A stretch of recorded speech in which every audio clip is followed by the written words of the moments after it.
अभ्यास करणे, कॉलेजला येणे, शाळा कॉलेज जे काय आहे ते करणे, अभ्यास करणे, आपलं करिअर घडवणे. बरोबर आहे. आता इथं BA वगैरे विद्यार्थी आहेत, सगळ्यांना स्वतःचं करिअर करायचंय, स्वतःच्या पायावरती उभं राहायचंय, सगळ्यांना उभं राहायचं की नाही. मोठे मोठे ऑफिसर व्हायचंय, MPSCच्या एक्झाम द्यायच्या आहेत. किती जणांना MPSCच्या एक्झाम द्यायच्यात, हात वरती करा बरं. मोठं ऑफिसर व्हायचंय, IAS व्हायचंय. किती जणांना व्हायचं? एकालाच बस, बाकीच्या नाही व्हायचं काही, फक्त एकालाच व्हायचंय का? तर सगळ्यांना आपलं आपलं करिअर करायचंय. बरोबर आहे. स्वतःच्या पायावरती उभं राहायचंय, करिअर करायचंय, आपले काही स्वप्न आहेत ते पूर्ण करायचे. तुमचे स्वप्न नाही आहेत का कुणाचे? आपण स्वतःच्या पायावर उभारलं पाहिजे, आपण काहीतरी खूप मोठं व्यक्ती झालं पाहिजे जीवनात. वाटतं की नाही प्रत्येकाला? तुमचे आई वडील तुम्हाला काय शिकवतायत, किंवा तुमचे शिक्षक जण तुमच्यासाठी एवढं तळमळीने का शिकवतायत तुम्हाला? त्यांनाही वाटतं ना की आपल्या विद्यार्थ्यांनी घडावं, काहीतरी चांगले व्यक्ती बनावं. आणि तुम्ही आपल्या समाजाची पण नेक्स्ट जनरेशन आहात. बरोबर आहे. आपल्या भारताचे पण भावी आधारस्तंभ तुम्ही सगळे विद्यार्थी आहात. तर तुम्ही चांगलं घडण्यासाठी, तुमच्या आयुष्यामध्ये सगळे खूप पॉझिटिव्ह बदल होण्यासाठी हे सहयोगा मेडिटेशन खूप मदत करतं. तर बघा, आता तुम्ही सगळेजण करिअर करण्यासाठी आपण अभ्यास करतो. बरोबर आहे. खूप हार्डवर्क करतो, अभ्यास करतो, खूप अभ्यास करतो. पण आपल्याला असं होतं की नाही, बऱ्याचदा खूप वाचलंय, खूप अभ्यास केलाय, पण एक्झामच्या वेळेला काही आठवलंच नाही. होतं का? किती जणांना होतं? हे हात वरती करा बरं. खूप अभ्यास केलाय बाई, प्रामाणिक आहेत हा, सगळ्यांनी टाळ्या वाजवा त्यांच्यासाठी की आपण अभ्यास करतोय आणि आपल्याला एक्झामला काही आठवलंच नाही. आणि मग असं का बरं होतं? का होतं असं? तर आपलं माइंड स्थिर नाही. बरोबर आहे. आपलं चित्त स्थिर नाही, आपल्यामध्ये ती एकाग्रता नाहीये. आपण वर्गात सुद्धा, आपण ज्या वेळेला क्लास चालू असतात तर आपले सर मॅडम आपल्याला म्हणत असतात इकडं लक्ष द्या. सारखं त्यांचं म्हणणं चालू असतं की नाही, इकडं लक्ष द्या, तुमचं लक्ष कुठं आहे, इकडं लक्ष द्या. आपण बसलोय वर्गामध्ये, पण आपलं लक्ष कुठं असतंय? बाहेर. बरोबर आहे. कबूल केला तुम्ही.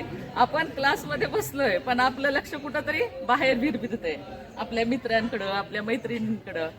तर आणि आपण घरी पण अभ्यासाला बसतोय, आपले आई वडील म्हणतायत अभ्यास करा, पुस्तक घेऊन बसतोय, पुस्तक घेतलंय, पण विचार मनात कुठले चालू आहेत? बाहेरचे विचार. आणि अजून ही एक गोष्ट झाली की आपलं चित्त स्थिर नाहीये, म्हणून आपल्याला सतत आपण इकडं तिकडे भिरभिरते. तेच जर आपण माइंड कॉन्सन्ट्रेशन करून अभ्यास केला तर आपल्या सगळं लक्षात राहील. आणि अजून दुसरं एक आपला सगळ्यांचा जवळचा मित्र झालेला आहे, म्हणजे मैत्रीण झालेली आहे, ते म्हणजे काय? मोबाईल. बरोबर आहे.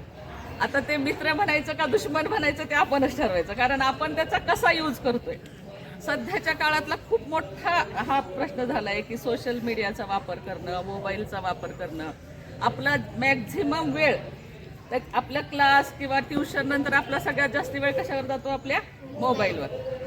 फक्त 5 मिनिटं घेतलेलं असते, पण ते कसं रील्स बघत बघत बघत बघत तास 2 तास कसे जातात आपल्याला कळत नाही.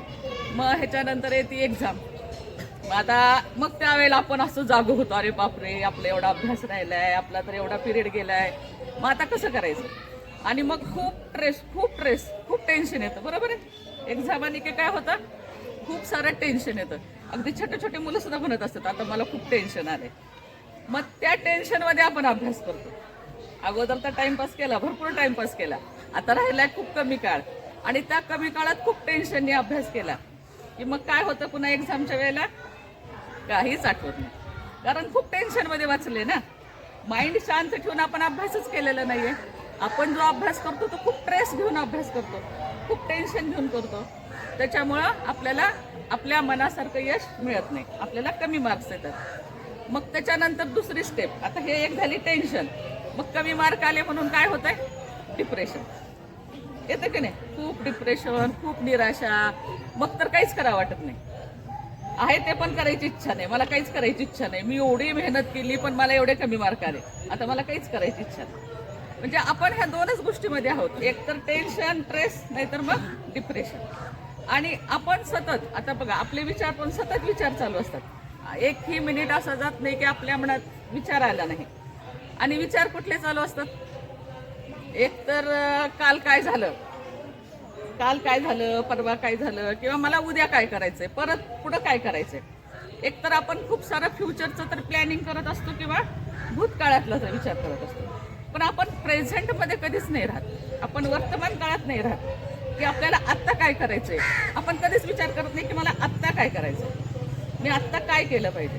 म्हणजे आपण एकतर पास्टमध्ये जातो. पास्ट म्हणजे काय, काल घडून गेलेल्या सगळ्या गोष्टी घडून गेलेल्या असतात, ते आपण बदलू नाही शकत. बरोबर आहे. काल काय झालं कुणी बदलू शकणार आहे का? कुणीही बदलू शकत नाही. किंवा आता 1 तासानंतर काय घडणार आहे आपल्याला माहिती आहे का?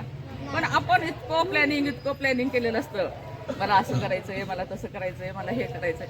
पण फ्युचर पण आपल्या हातात नाही आणि पास्ट पण आपल्या हातात नाही. आपल्या हातात फक्त काय आहे, प्रेझेंट.